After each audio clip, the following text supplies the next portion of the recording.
નમસ્કાર દર્શક મિત્રો, હું શીતલ મહેતા. ન્યૂઝ ઓફ કચ્છમાં આપનું સ્વાગત છે. જોઈએ આજના સમાચાર. પાકિસ્તાનની નાપાક હરકત. ભારતીય બોટ ઉપર ફાયરિંગ કરતા બોટ ડૂબી ગઈ. ગુજરાતના દરિયામાં બન્યો બનાવ.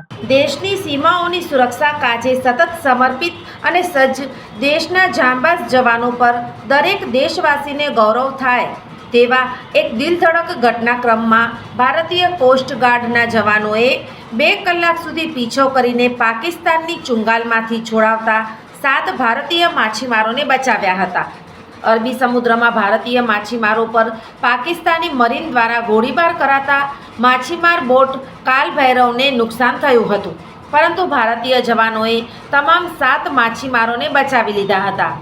પાક સમુદ્રી સીમાની નજીક તૈનાત ભારતીય કોસ્ટગાર્ડના જહાજ અગ્રિમ દ્વારા પાકિસ્તાની સમુદ્રી સુરક્ષા એજન્સીના જહાજ PMS નુસરતનો પીછો કર્યો હતો. 2 કલાક સુધી પીછો કરીને પાકના જહાજને આંતરી લીધા પછી જવાનોએ ચેતવણી આપી હતી કે કોઈપણ સંજોગોમાં ભારતીય માછીમારોને ભારતીય સીમામાં કાળ ભૈરવ ફિશિંગ બોટમાંથી લઈ જવાની છૂટ પાક જહાજને આપવાના નથી.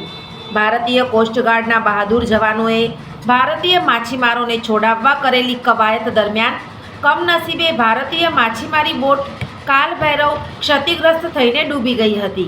ભારતીય કોસ્ટગાર્ડના નિવેદનમાં જણાવાયું છે કે બચાવાયેલા 7 માછીમારો માનસિક રીતે સ્વસ્થ છે.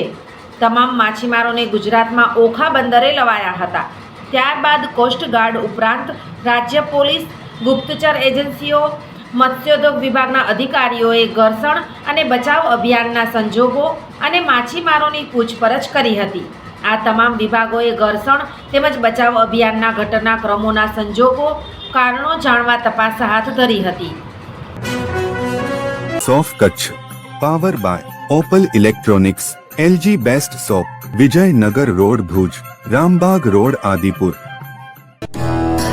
Power by KC jewellers, latest fashion ડિઝાઇનના ઓર્નામેન્ટ્સનો વિશ્વાસપાત્ર શોરૂમ, હોસ્પિટલ રોડ ભુજ. દર્શક મિત્રો, આજે તારીખ 19 નવેમ્બર 2024. આ હતા આજના સમાચાર. આવતીકાલે ફરી મળીશું. ત્યાં સુધી મને રજા આપશો. નમસ્કાર.